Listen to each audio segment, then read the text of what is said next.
Good evening, everyone. It's Randy here. I want to reflect on a particular house, not just any normal house, but a fairly special, unique house, and probably one of the most unique houses that I've ever visited in my entire life. This house is located in Ukraine,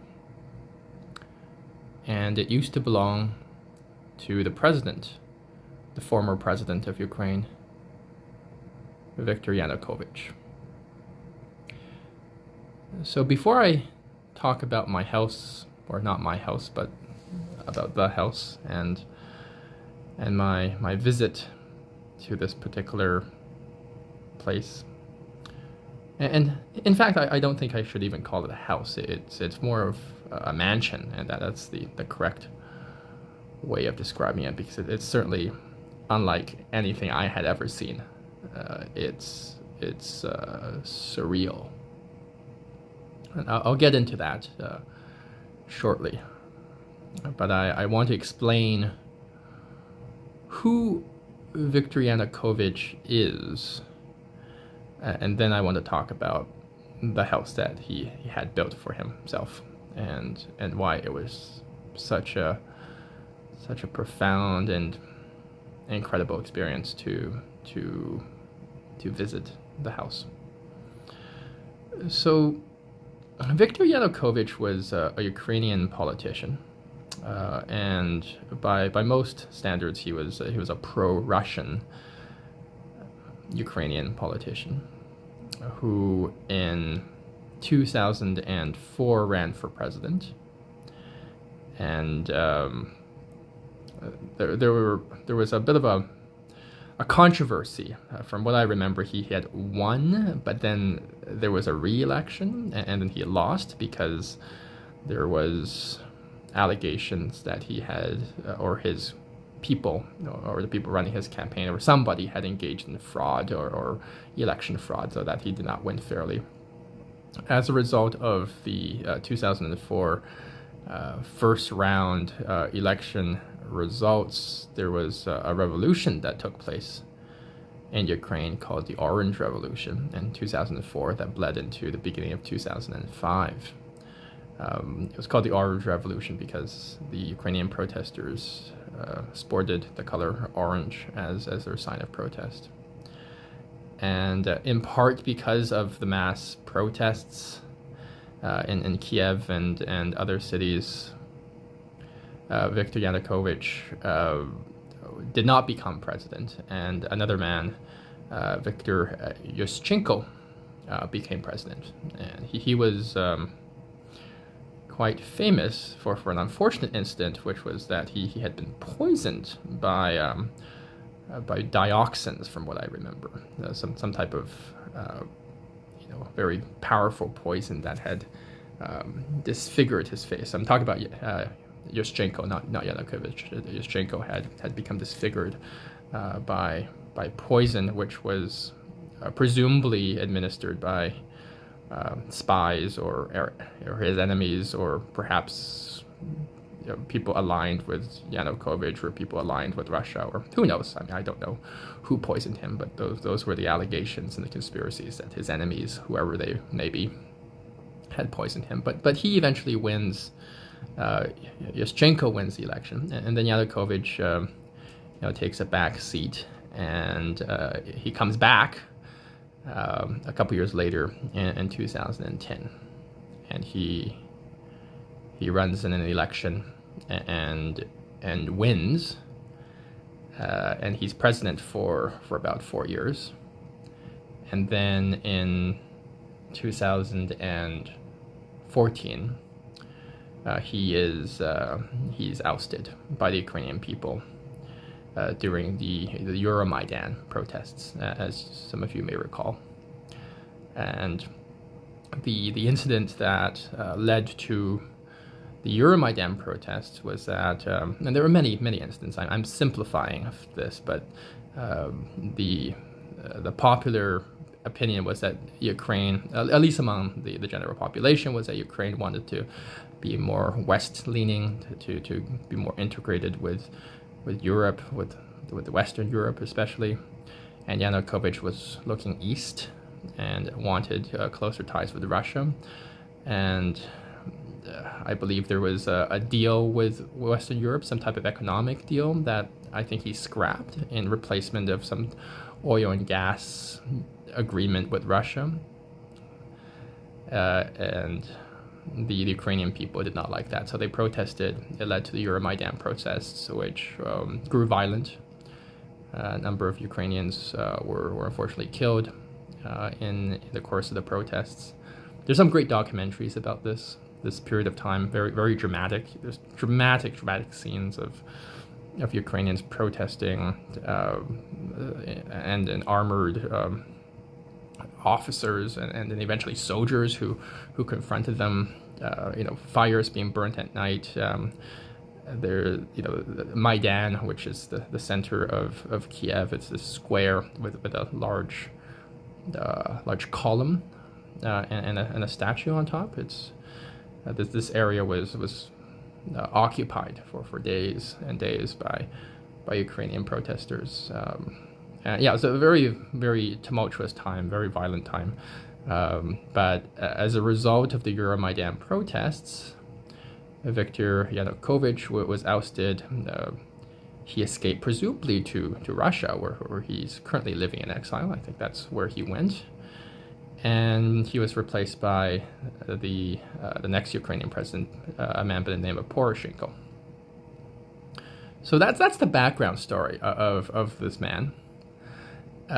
What obviously this video is about is his house, or as I would like to say, his mansion, and that's the best way to describe it.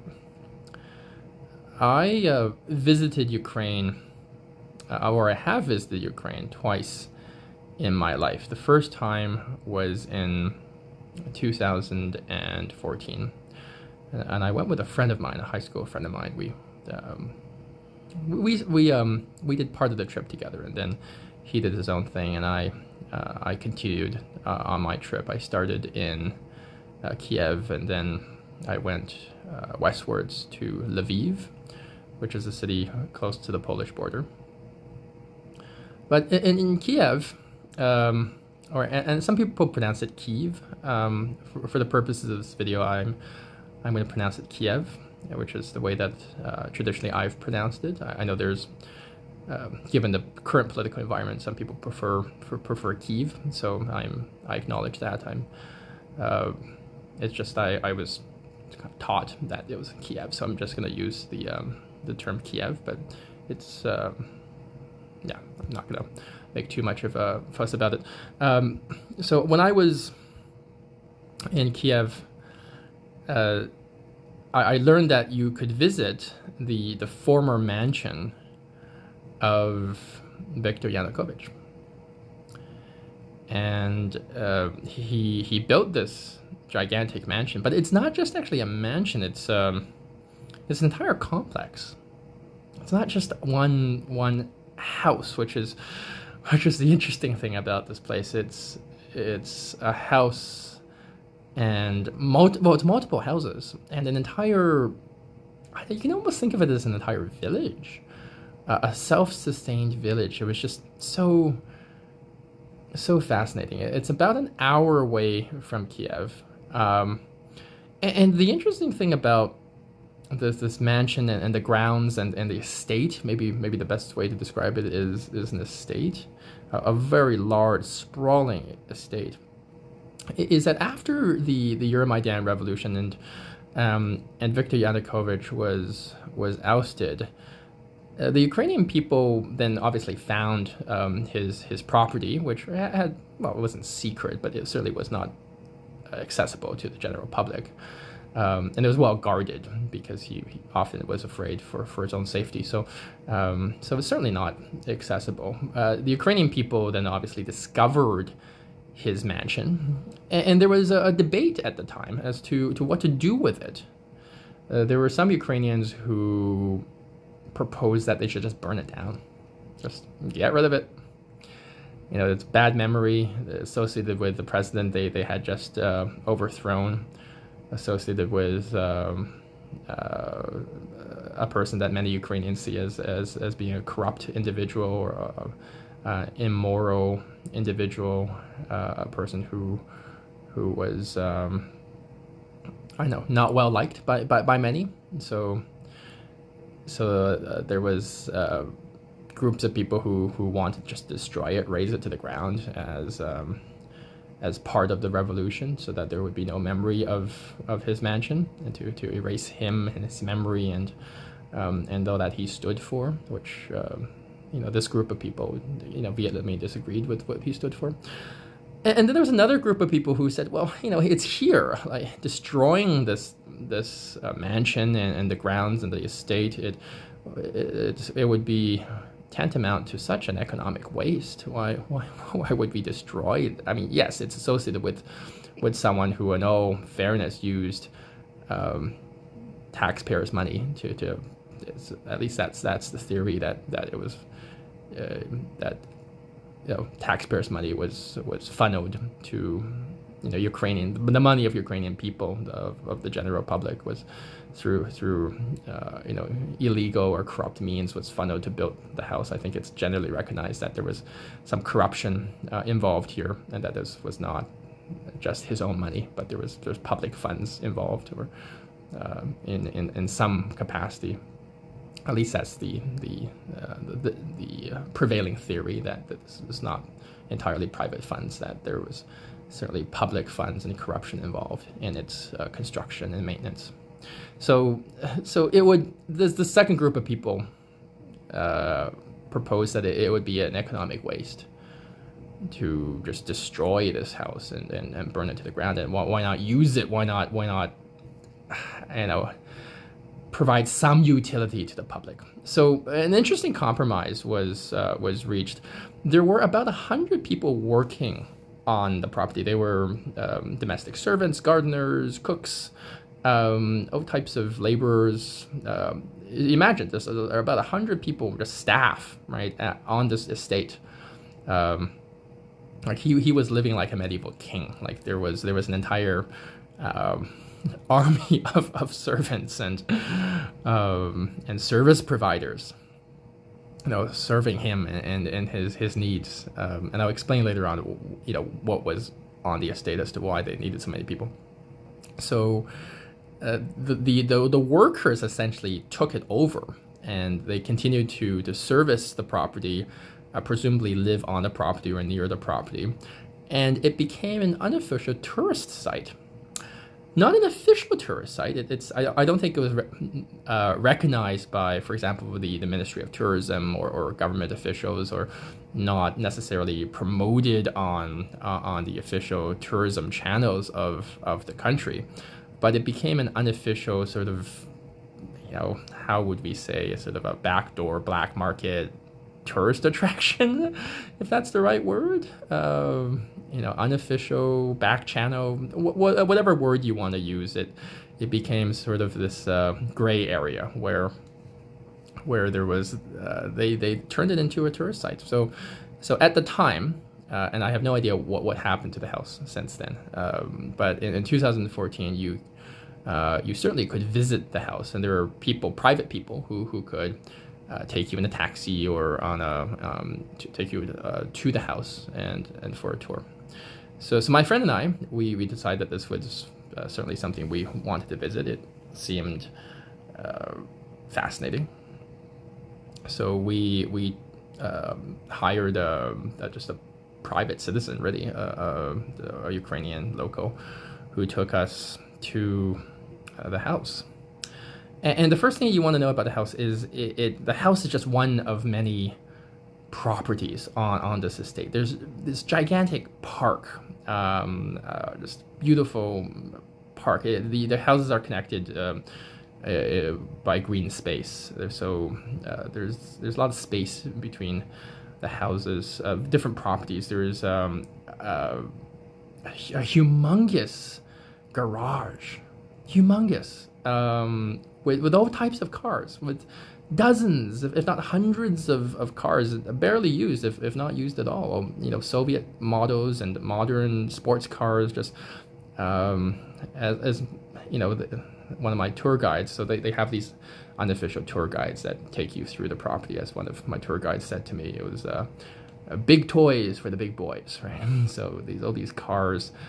From what I recall, and again, this was 10 years ago. From what I recall, there was a private like helicopter pad, and a place for a private plane. I think there was like a little airfield or a helicopter pad. There was certainly some a space for you know, helicopters or planes on the property from what I remember. There was essentially a farm where he made his own food because he was afraid to be poisoned, which I guess not surprising if you have a lot of enemies. But he was afraid to be poisoned, so he grew his own food, and he had a very robust food testing system. Essentially, there was a chemical lab on the estate. It's insane. There was a chemical lab on the estate where they tested all of his food, his vegetables and his meat. He grew his own meat and vegetables. He had animals on the property and the farm, and so all the food was locally sourced. I guess all the food that he could source locally was sourced on his property. It was really like a medieval fief. Like you know, he was a self-sustained kingdom. Or it was a self-sustained kingdom, completely crazy. So I remember that. I remember there was different properties for like servants' quarters, and I think there was a property for, I guess, guests. There were other properties, and then the main mansion that was where he lived. Around the mansion, there were different structures. There was like I recall there was a meditation. There were several meditation structures, like sort of like an outdoor yoga studio and a waterfall where you could go and meditate and relax. There were these really gorgeous outdoor. I don't know what you call them. They were outdoor structures that were integrated throughout the estate, like these, you know, waterfalls and meditation huts, meditation temples, if you will. There are several of these structures, and then the main mansion, which was unreal. So that was the bulk of the tour, which was to go inside the main mansion. So the first thing you had to do was you had to take off your shoes. So they're very the people running the show, I guess the people who were left over, the domestic workers and the service providers, they the ones giving the tour, they made sure that you took off your shoes, and you had to put on those plastic slippers. They were like sort of slip-ons, so not exactly slippers, but they were those plastic slip-on, they're like gloves for your feet. You know what I'm talking about.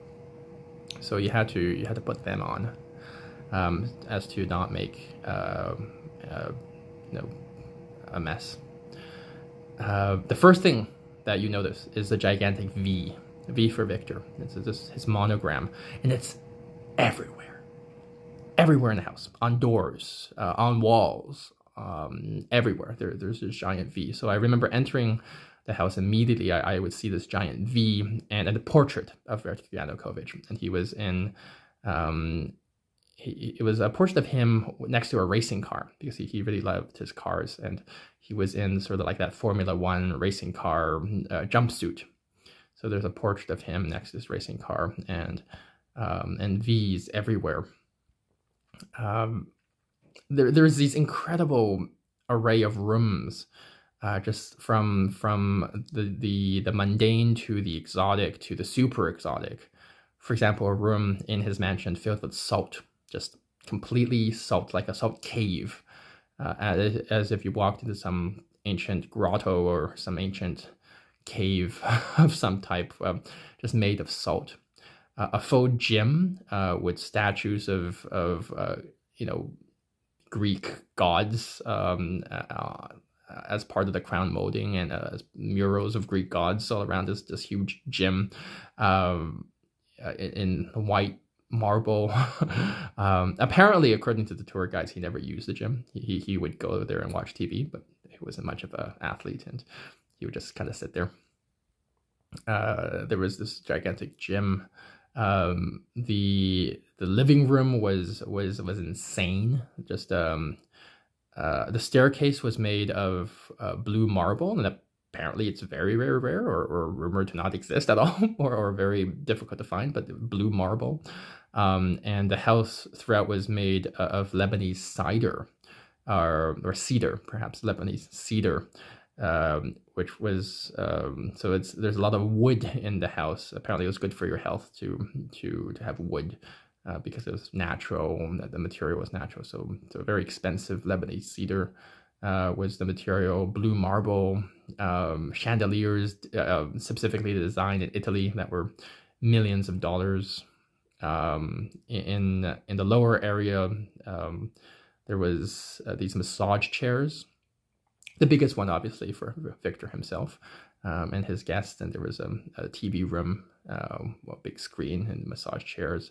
There was a room filled with suits of armor, like some medieval king's hall, but suits of armor of different knights and suits of armor. In one of the living rooms, I think there were several living rooms, but one of the living rooms was a John Lennon piano. Lennon as in the Beatles Lennon. I'm not too sure if the piano belonged to Lennon or it was his brand, but it was an authentic John Lennon piano. I don't remember what that meant as to whether it belonged to Lennon or it was some Lennon brand piano or blessed by Lennon, or it had his signature, and I played on that piano a bit, tickled those ivories, showed off a little bit my piano skills, and that was a fascinating experience to play a John Lennon piano. And I don't know if they tuned it, but it still sounded great. It was a grand piano. It was white in color. The resonance and just the echo in the room was sublime. And so I got to play John Lennon piano in the mansion of Viktor Yanukovych. Quite a highlight.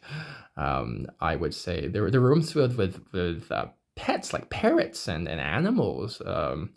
Almost like a greenhouse room from what I remember. Just kind of insane that he had like a room filled with pets.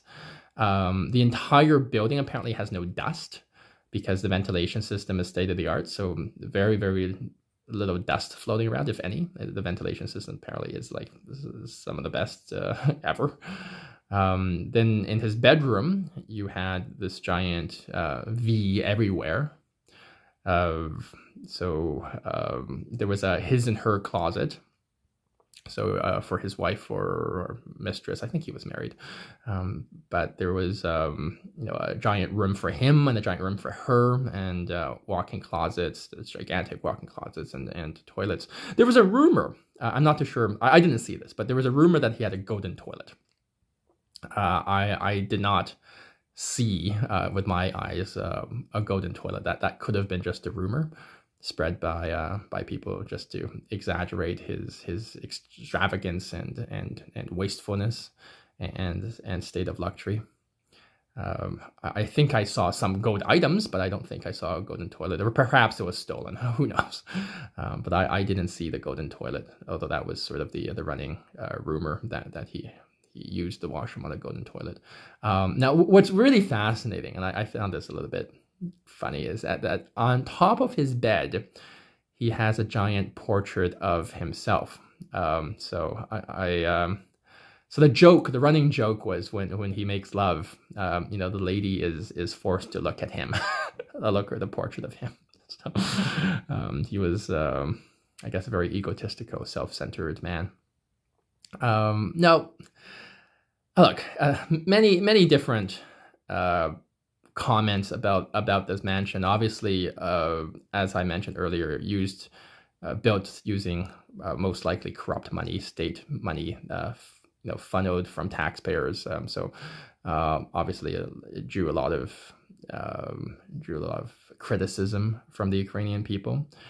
He never used it for that long.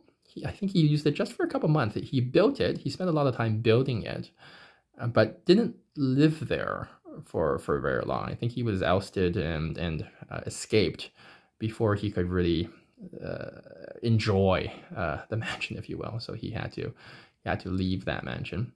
As well, apparently close to the end of his reign, he was very paranoid. He drove around in an armored vehicle. He was afraid of assassination and harm. Apparently he had anti-air missiles that would attack drones, and it would be able to shoot down drones that tried to spy on him. So I didn't see that, but along, I guess, the walls of the estate or the protective fences, there were apparently security features, including anti-air missiles. So that's what the tour guide told me. Really crazy. Apparently he was very paranoid and was always afraid that people would try to kill him. So he drove around at the end in a very isolated manner, which reminds me of some of the stories of some of the ancient kings and emperors. I remember my father telling me the story of Chen Qi who was the first emperor of China, who had unified all of China. This was around 200 BC. That close to the end of his life, he had many different palaces, but he would walk around paranoid by himself, always afraid of assassinations, and just very lonely, very at the height of your power, but a very lonely existence, walking in some lonely way, shuttling back and forth between various palaces by yourself. So I sort of thought that perhaps this was his fate, and then he left. So I don't, well, not left, but was forced to leave. So I don't know what's become of this house. I don't, and I purposely, prior to making this video, I decided not to research it. I purposely decided to just keep that in the dark and to perhaps keep it in my imagination. It's currently February 2024. I was last there in 2014. It's been 10 years. Obviously, the political situation has changed. There, a war between Russia and Ukraine started in 2022.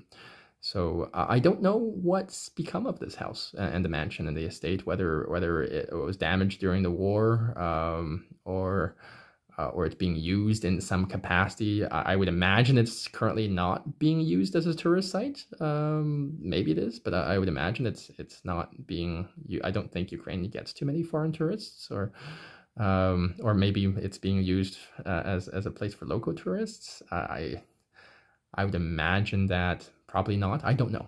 I don't know if it's been maybe taken over by the Ukrainian military, perhaps, and they're using it as maybe a base, or it's been abandoned, or maybe it's been salvaged in some way, and everything that's precious has been sold, or the gold melted down, or the furniture taken away, reused for the war effort. I don't know what's become of this house, to be really honest. I'd imagine it's probably not the same state as it was before, and given the association between Yanukovych and Russia, maybe there's a lot of anger towards him or the house. Who knows? I don't know. I don't know, but it exists as an interesting place, a very unique place in my memory. I don't think about it often, but when I do, it fascinates me, and that's why, in part, I wanted to create this video to share with you this particular memory, this story of visiting that house for one day. And if I could make a comment just beyond this house, obviously I would love to one day go back to Ukraine. I wish I hope there is peace one day between Russia and Ukraine. I would love to go back to Russia as well. I've been to Russia, and both Ukraine and Russia I think are absolutely beautiful countries. I love the people in both countries. So definitely, I hope one day there's peace between Ukraine and Russia, and whatever that peace looks like. And in a separate video, you know, at some point in the future, I do want to mention some of the people I met in Ukraine and what's happened to them since the war. I think that could be a separate video, but I did meet some good friends when I was there, and you know, interesting things have happened to them since the war. But I'll keep this video about the house and not stray too much.